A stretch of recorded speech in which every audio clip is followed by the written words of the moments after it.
Hi, here we are at the Union Church and we have Clark Griffith here, owner of Cranberry Bogs. You want to tell us a little bit about growing up in Carver, Clark? There was the Cranberry Bogs for me. It was my,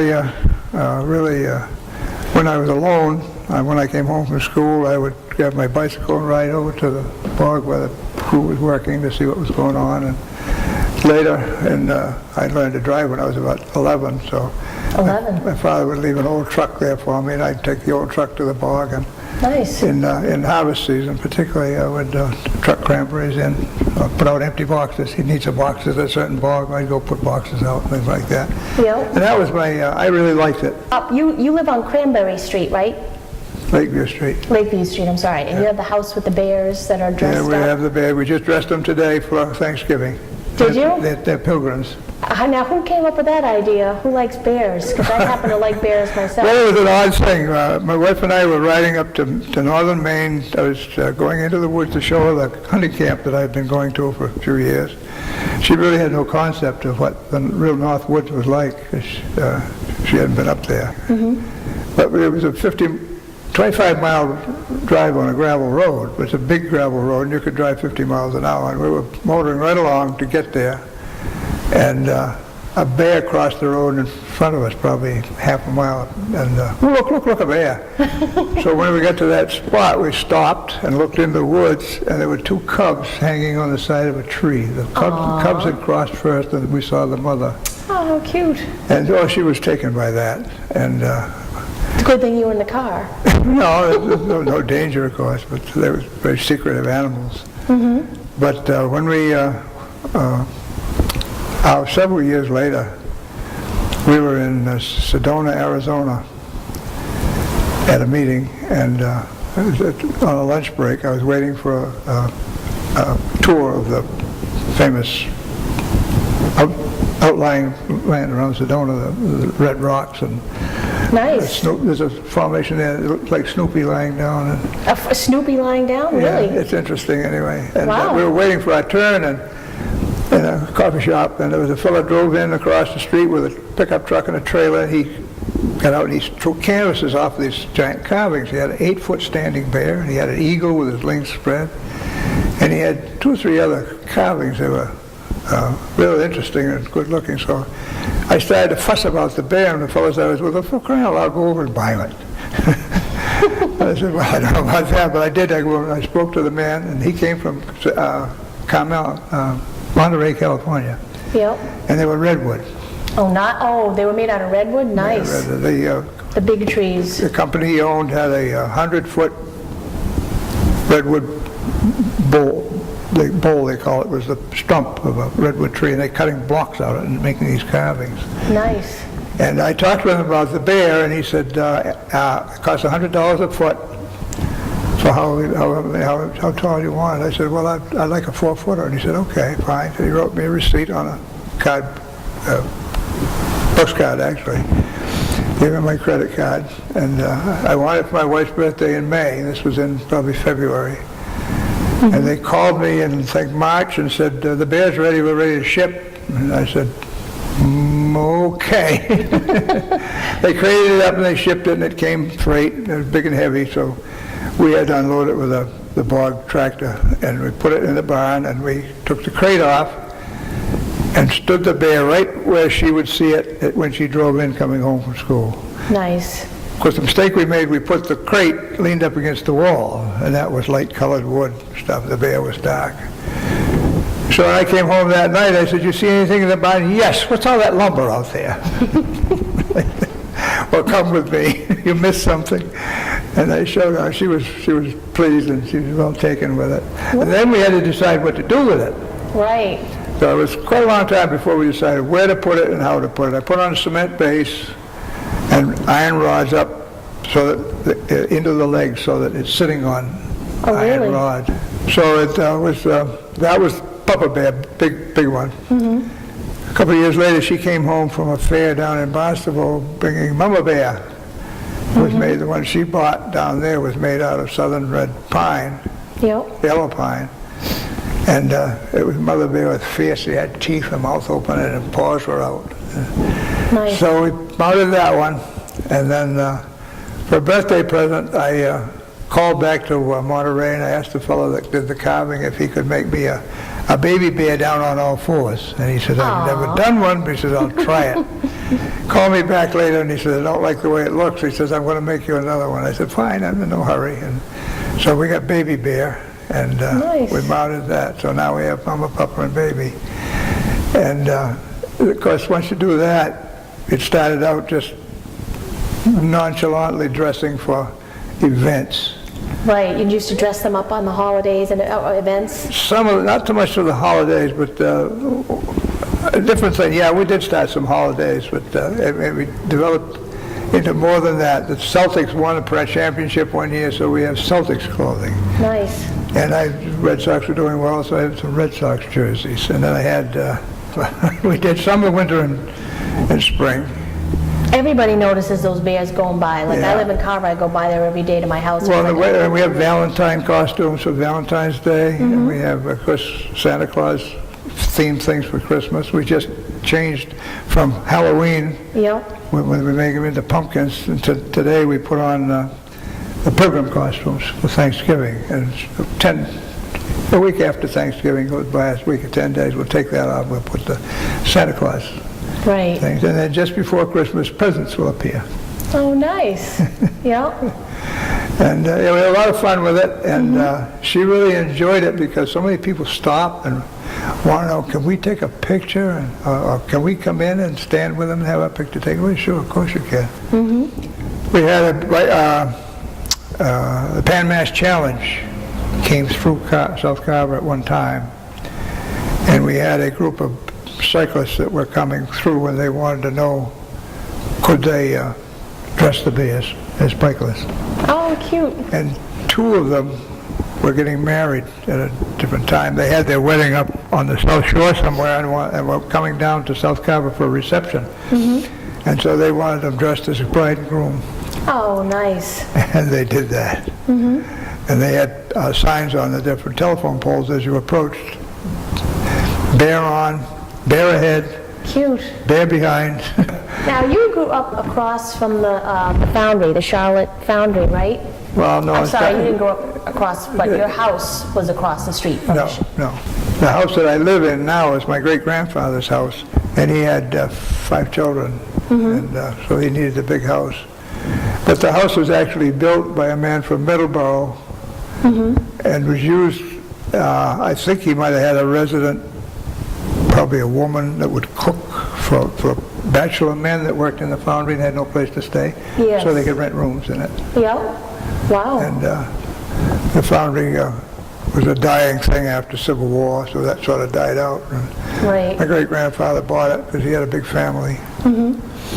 And my grandfather bought the house across now the Cranberry Bog, and that time it was a swamp.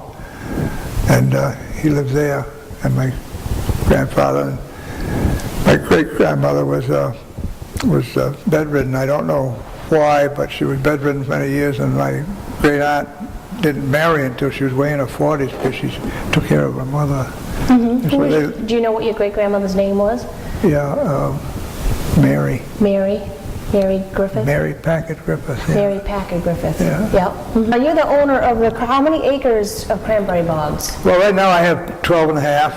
12 and a half acres? I did have 100 at one time, but of the family bogs. The ones I own now are the original bogs that my grandfather and his brother built.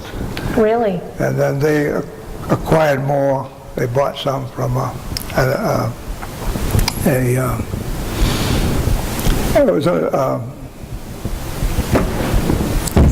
promoter had a lot of cranberry bogs, and he manipulated the funds between different little corporations that he had, and he backed himself in a corner, and he couldn't get out of it, so he committed suicide. And the lawyers that settled up his affairs sold off the properties, and my grandfather bought one that was 20-odd acres, I think, at that time, and he already had close to 20 acres that he had built. Wow. So it turned out to be a good-sized operation. Yep. And shortly after that, he died, and my father took over. Well, he always worked on him anyway, but he took over the management with he was in partnership with my aunt and his sister and my aunt and my grandmother. After my grandfather died, and they had the bogs for a long, long time until he decided to retire, and so I bought out his share. My grandmother had died. Yep. And then as things went along, my aunt was getting along in years, and it was a chore to her to worry about the amount of money that was going to come in, how was the crop going to be, and things like that. I said, well, look, I'll buy it from you. You'll have a steady income for I think it was a 10-year buyout. So she could have a steady income and not have to worry about it. Yep. And that gave me the total package was just under 100 acres. Wow, nice. And then I sold off 63 of the acres that some young fellows that were had rented it from me. They were managing it, and it's decided they'd like to buy it, so we made an arrangement. That was nice of you. They purchased it. Well, I was at the point of wanting to slow down. Right, it's a lot of work. Yeah. So I have 12 and a half right now. And those are the old original family bogs right around my house. This was my first bog my grandfather and his brother built right behind my house. Okay. That was 1902. The foundry, they knew it was going out of business, so they knew cranberries were pretty popular in this area at that time. People were planting more, so they planted that. And my grandfather made a reasonable amount of money contracting to set vines for people building bog. Well, I was on the board for a number of years, and finally became the president of the association back. But quite a few years ago, before we had our 100th anniversary. We just did our 125th. So, but I'm not on that board anymore. But the Growers Association has created two foundations.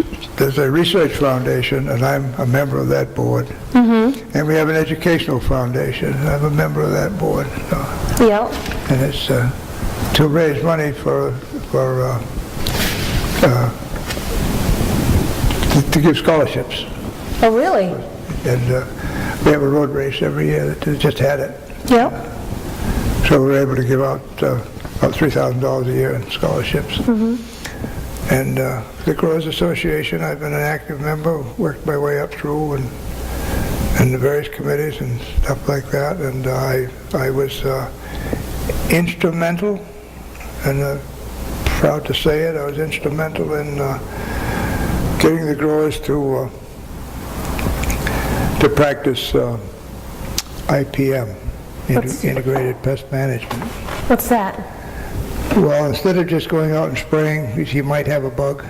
You really go out and you scout, you find out how many you've got, and you identify them, and you attack individuals. The specific ones? Specific, instead right. of just... Right. Oftentimes you're treating more than one, but there was a time when growers said, well, I think I better spray this week, and that got on me. And I ran into two professors from UMass that had started a program amongst apple growers doing exactly that. Really? Yeah, because apples have to be sprayed a lot. Yes, so otherwise they get worms in them and rot. And rot. Disease. And so they'd started a real program of IPM. Identifying certain bugs. Yeah, and timings and things like that. So you just don't spray if you think there's something there. You identify it first. And I met with them, and I brought them down to the Cranberry station, and we had a discussion.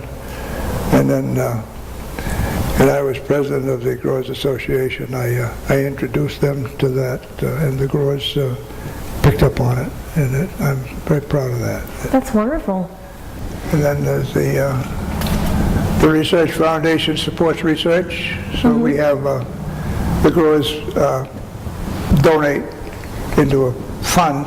Yep. And when a researcher comes forth with a proposal for a research program, there are a number of sources of funding, but oftentimes they can't all support the initiative.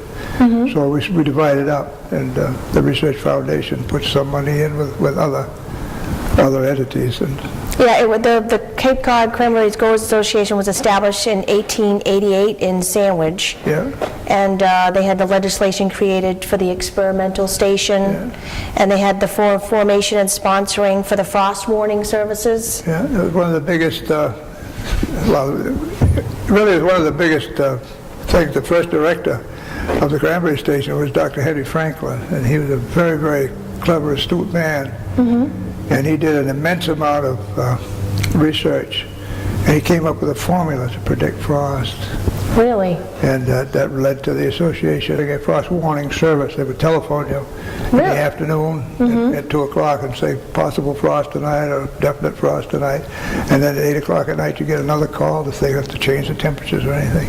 Right, and then you'd flood the... Now they have telephone service. They, you can phone in on a 800 line. Nice. Yeah. And then you'd flood the cranberries, We right? used to flood them. Now we use the sprinklers. The sprinklers. Just to turn the sprinklers on. Some floors have automated it. They have a thermostat out there that when it reaches a certain temperature, that the sprinklers will start by themselves. Nice. And then the ice forms, but then on the bottom, isn't there like a space where the cranberries and the sun still comes down to the Well, ice? when it's really cold, the vines are encapsulated in ice, and the ice is always 32 degrees. Yeah. As long as you keep putting water on it. If you shut water off, the temperature of ice will go down below 32, and that's when you get hurt too. Right. But if you keep applying water, and it's really a pretty sight in the season when the bogs are all iced in. Of course, every weed is all covered with ice. And it's a sparkling fairyland in the morning when the sun comes out. It really is. It is, yeah, because I live right next to bogs, and you know, every time the season comes around, I never get tired of looking at them. Like it's magical. Yeah, There's something magical about them, and it just makes you feel good. Well, the color changes too. In the winter, the bogs are magenta. Yep. And then in April, they begin to turn kind of a yellowish-looking color. That yellow turns to green and bright green, and then the pink flowers come out, so the bogs are pink again. Right. Yeah. And there's something about watching the growers. I mean, the guys on the bog collect the Picking? cranberries. Yeah. There's something that really nostalgic about that. Like just yesterday, I watched them, and it was interesting because I was going in and out of my house all day and up until the evening, and I got like chills when I saw they had the lights out at nighttime. And they were dragging all the berries in. It just gave me the chills for some reason. I don't know why. Well, the days are short now, so that they have to. Right, but they finished it. They got the job done. Well, the other day there was a couple of inches of ice on a big bog at Cranberry Road there that they had. I know it was estimated about 4,000 barrels of cranberries frozen in 2 inches of ice, and they had to go break the ice up to get things going so they could load the fruit. Yep. Yeah, you don't want it to freeze up. Well, it won't freeze. It's harvest time. Well, it's the end of harvest time right now, right? Yeah.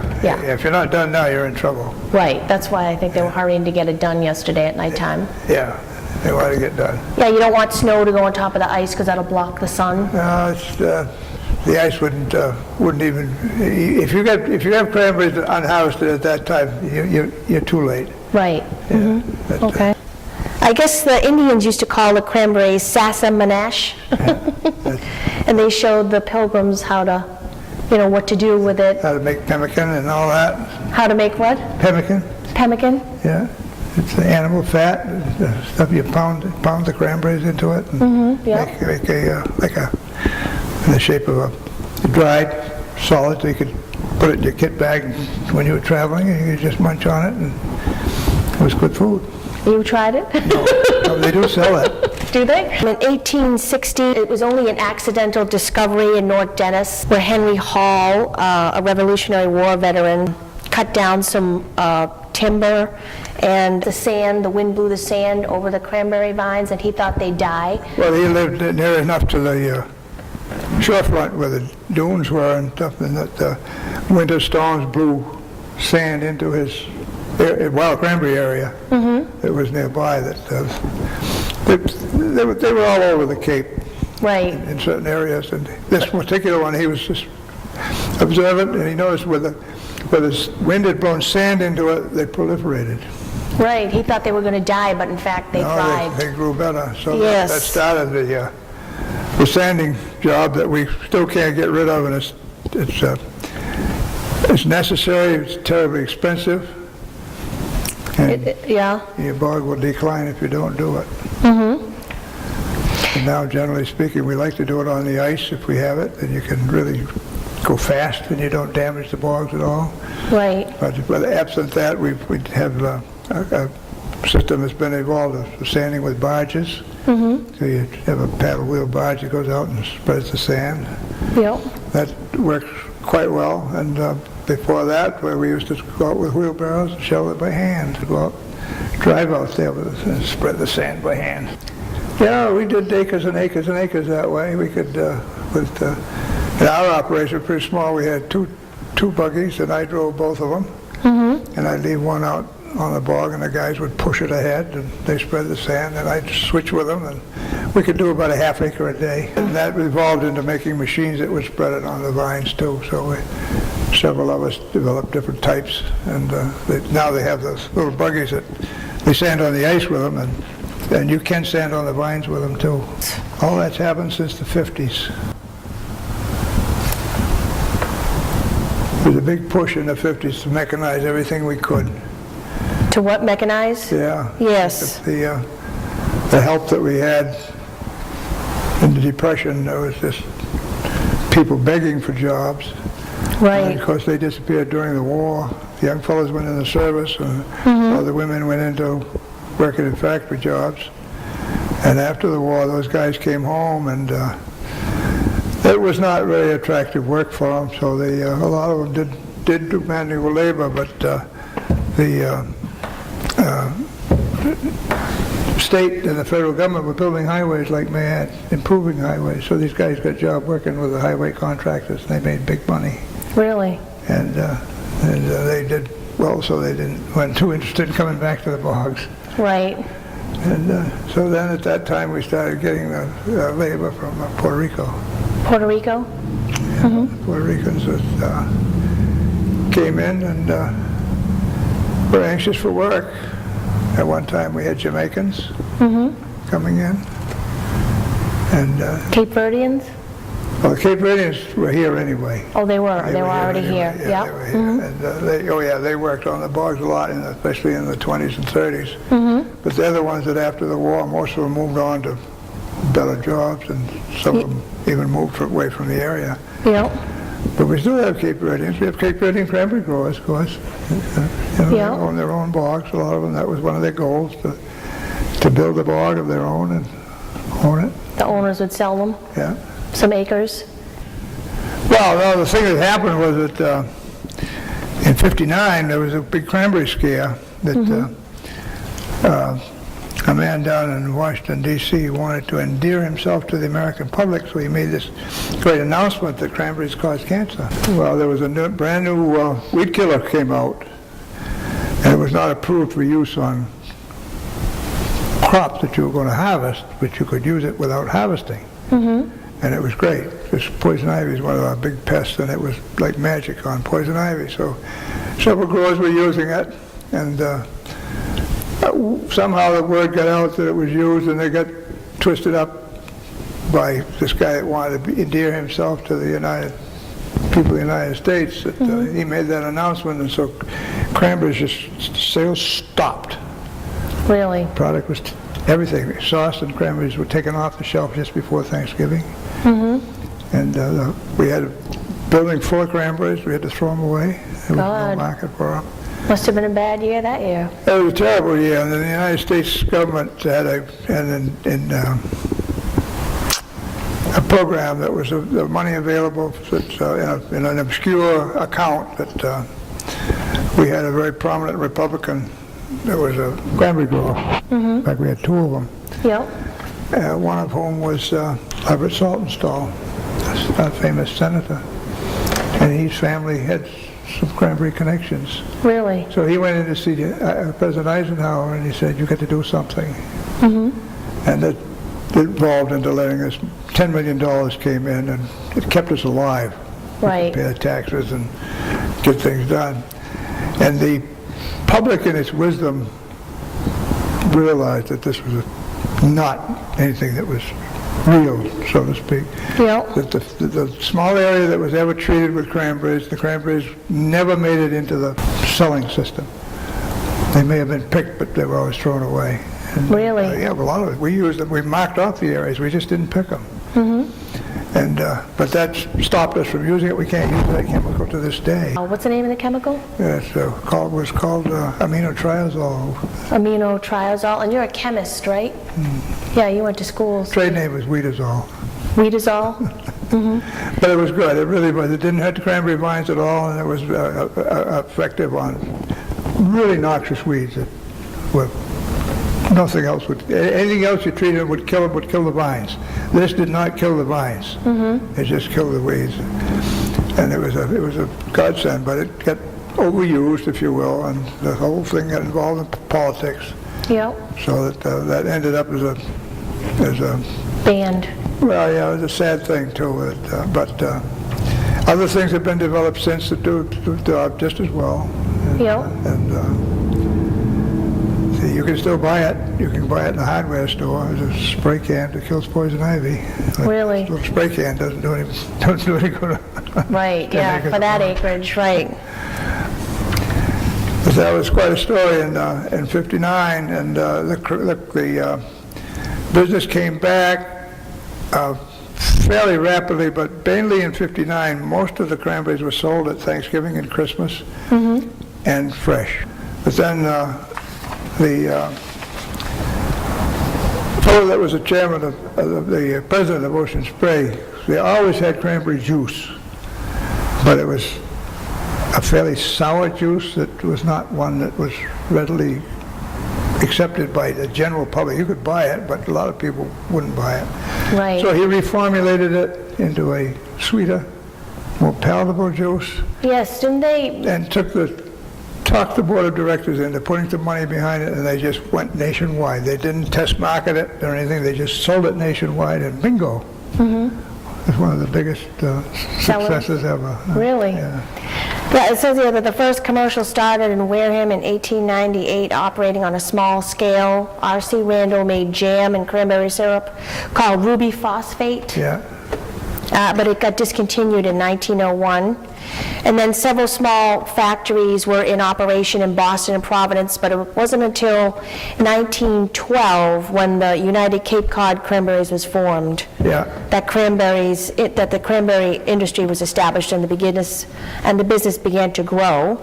And the United Cape Cod Cranberry Company had big acreage, and they really wanted to find a way to sell the fruit because they'd have a lot of fruit every year going to waste that couldn't be sold. And John C. Makepeace, the head of the Makepeace interest, he was in the same situation. He had big acres, and they were processing. They used to make what they call crannies. They were dehydrated cranberries. They came in a little box. You put the water in, they'd puff up again. Yep. And they sold those, and they still needed a better outlet, so that they combined with Mrs. Elizabeth Lee from New Jersey, and they formed the Ocean Spray Cooperative. And Yeah, apparently. that really took off.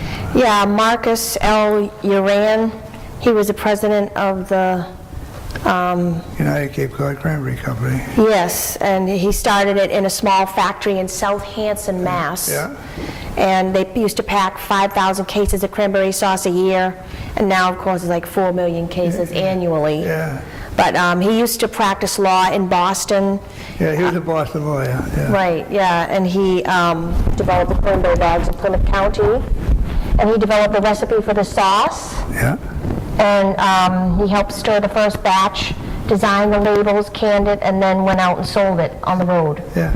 And then 10 years later, Ocean State Cranberry came along. Yeah, it was his entrepreneurship got people going, to the point where I think Mrs. Lee down in New Jersey was also canning cranberries in some form. And the A.D. Makepeace company, they were also making cranberry products. But the whole thing worked out that the three of them combined, instead of butting head to head, Right. they formed something which the the Capital Volstead Act allowed them to form a cooperative, farmers cooperative. Actually, it legalizes, what do you call it, when you dominate? Monopolized? Monopolize, yeah, yeah. It legalizes a monopoly. So, Yeah, it's all brought up today, right? but it's, you know, it's a short-term thing, because once you start that, somebody else is going to mimic you. Right, somebody else is going to come in and buy you There were up. plenty of people that didn't agree with what they did, so they went off on their own. You know, and other companies were formed. The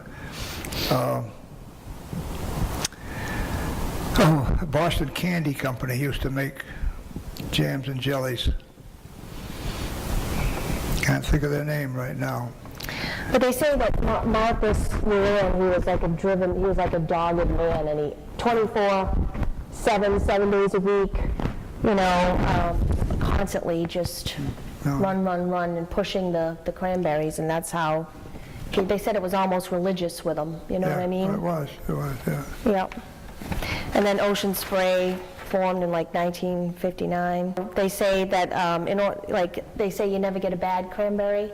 And I guess the berries have to bounce 7 times over the 4-inch wooden barriers in order for them to Well, they pass. have a chance to bounce 7 times. A chance to bounce 7 times? And if they, you know, the best one will bounce first, and of course they're pointed a little bit, so if they don't fall, it's like a football, they bounce wrong. Yeah. So there's, it's actually 4.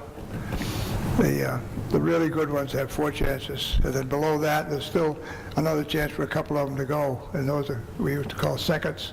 And they wouldn't be sold in packages as fresh fruit, because mainly the whole thing was to get nice, clean, fresh fruit. Right, But the seconds always went into the cannery. right. And then they have the inspectors that when they went along on the They had conveyor they had belt. a whole series of grades and color standards and size standards and everything that was established. And you've seen the cranberry labels of different variety labels, Yes, and each one represented a different variety of cranberry, the color of the cranberry, the size of the cranberry, and how good it was. Some had to be able to stand 7 days of travel in a freight car to go to California. Others had to be fit for 5 days of travel to the Midwest, that sort of thing. So all these labels were brought out. yep. And there's like three or four different kinds of cranberries: Bugle, Cherry, Bell, and Early Black. What kind do you have in your bogs? Bugle, Cherry, and Bell are long gone by Oh, now. they are? But Okay. the main thing now, the 2 traditional varieties are Early Blacks and House. Early's are early, House. House are later. But now we have the hybrids have come in. We have Bentley's, and that was selected from the wild in Wisconsin. And then we have the new ones, the Stevens, and 2 or 3 others, and now there's some really brand new ones now that we plant them as plugs. Plugs. And there's Crimson Queen, there's Emeranville, there's a Malacca Queen, and there's a 4th one, I can't think of the name of it, and there's another Wisconsin fellow that found a variety. I think he may have even done some crossing himself to get it. It's called Grigleski. It's a high-producing cranberry. And there are others out there, other hybrids out there that people are working with, experimenting with for production and size, you know, how much productivity. Early blacks are a prolific berry. They're small, and a crop of 200 barrels to the acre is a bingo crop of early blacks. House are a little bit bigger fruit. They will produce sometimes up to 300 barrels to the acre on a really good year. But some of these new hybrids will be 400 to 500 barrels to the acre. Thomas McFarlane built the first cranberry laboratory for the experiments and stuff like that. Yeah, the McFarlane variety was, he moved to Washington State. Yes, and I guess he was the first guy or he actually started the first cranberry. He promoted it out there, and then the McFarlane variety was planted here. A number of people had it. It was a nice big berry, tended to bear every other year. And it was good. It was a nice attractive fruit. But in time, it declined. Really? The vines would kind of go back to their parents. Really? And you have a lot of small McFarlands along with a few big ones. And so they went out of favor. And there were other varieties doing the same thing that people had selected and tried. You mean out in Oregon? Yeah, well, here too. Oh, here too? Yeah. But there used to be quite a few acres of McFarlands, but they gradually went out. Yeah. What's your favorite part of, how many years have you been doing cranberries now? Too long. Too long? Well, I couldn't get home from school quick enough, I told you, and at 11 and 12 years old. And when I got out of college, I came home and thought I was going to take a week off, and I was informed that my father paid for me for 4 years. Now I was going to go to work that Monday morning, so 1953, I had always worked summers anyway. I had a couple of summers when I was in college. The industry was not paying very well, and he didn't have really money enough to put me on the payroll, so I got a job as a lifeguard. Yeah, I had taken a course, and a Red Cross course in water safety instruction. I was a water safety instructor. Yes. And so I got the job up at the State Forest as a lifeguard. Oh, nice. And the director of the forest let me have a class that had a couple of students for one series, one summer. And that tided me over. And then, of course, once the lifeguard season ended, Labor Day, but then cranberry harvest was starting, so I could go back to work on the bogs. And I made enough money to go back to school, have my spending money. I had to buy my own books, clothes, and transportation back and forth. My father paid the tuition and room and board. So Yeah, where did you go? Bates College, Bates College? Where's that? Lewiston, Maine. Maine? Yeah. Okay. Yeah, I had a good time. Had a lot of fun up there. And Is that where you met your wife? no, How'd you meet your wife? I met my wife in the boat show. At a what? Boat show. A boat show?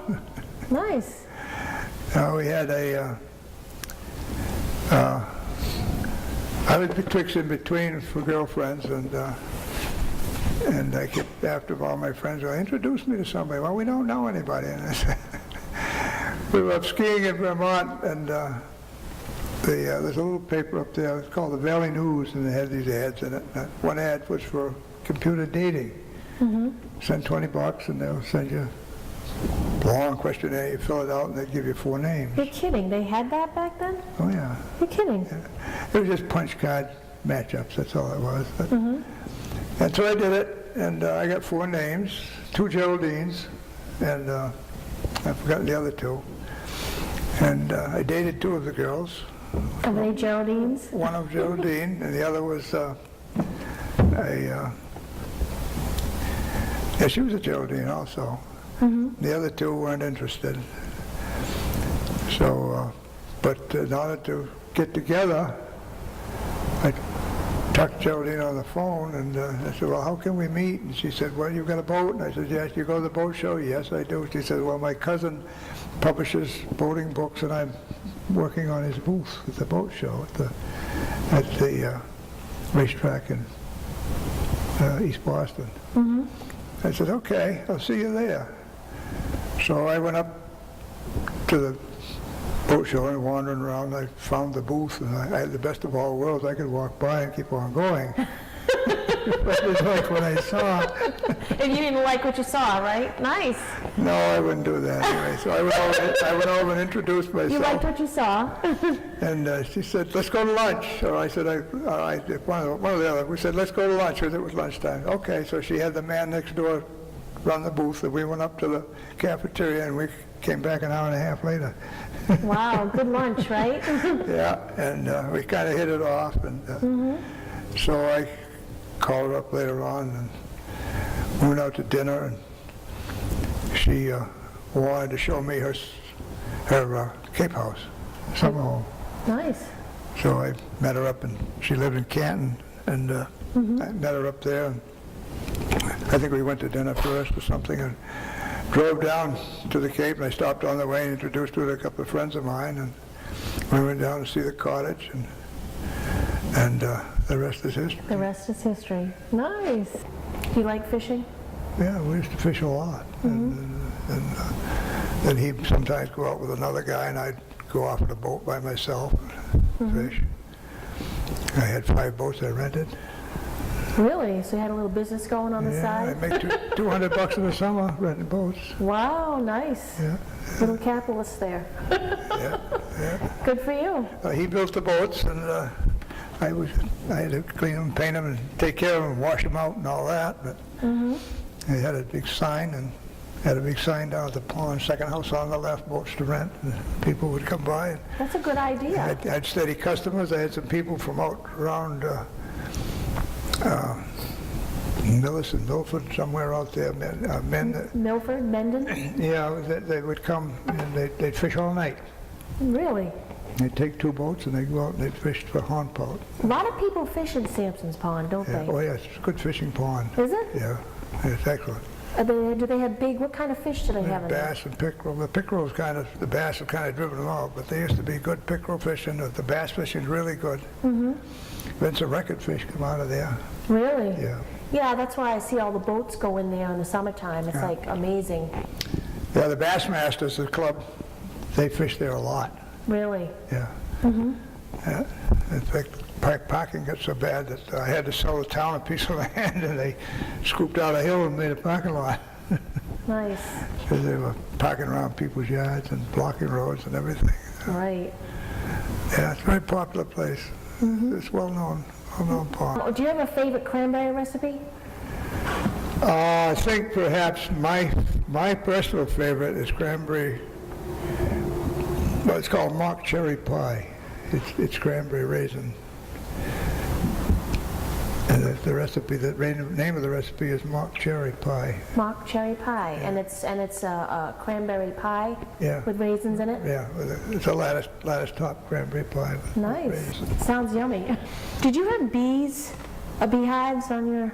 Well, everybody rents bees. Yeah. You do too? I don't own any, but no, you have to rent them. You do? Yeah. Why? But you wouldn't get any. You will get cranberries, but the wild bee populations are hit or miss. We never did much of it when I was young, but then it became pretty obvious that through some research which was done at the Cranberry Station, that if you excluded honeybees and depended on a few native bees in a caged-in area, that you would get a lot less fruit. Really? But by introducing honeybees, you would. The pollination, it would go up, and then therefore yeah. So now that's a big business. Is it? It's a big business, and the beekeepers are having a terrible time with colony collapse. What do you think is causing that? Well, A lot of people say it's the insecticides. well, there is some indication that some insecticides are invading the hives and getting into the bees so that they're not productive or they just don't thrive. We now, I am, and quite a few growers, I think now, we're renting bumblebees, which are raised by a company in Michigan. And they're not cheap, but bumblebees will work in the rain and they work in the evening. Those are the big ones. Yeah. Yeah. And the honeybees, they don't go out until the flowers become viable, and for cranberry flowers are not very fragrant to begin with. They don't yield a lot of nectar, and it's probably 10 or 10:30 in the morning before they become attractive to the honeybees. Really? So that, and they quit, if it's too hot, they quit because they got to keep the hive cool. Yes, yeah. You know, and so that they work and they do a good job, but the bumblebee, they don't care. They're out there 24/7. almost, not 24, but and a few hives, and you get a lot of work done.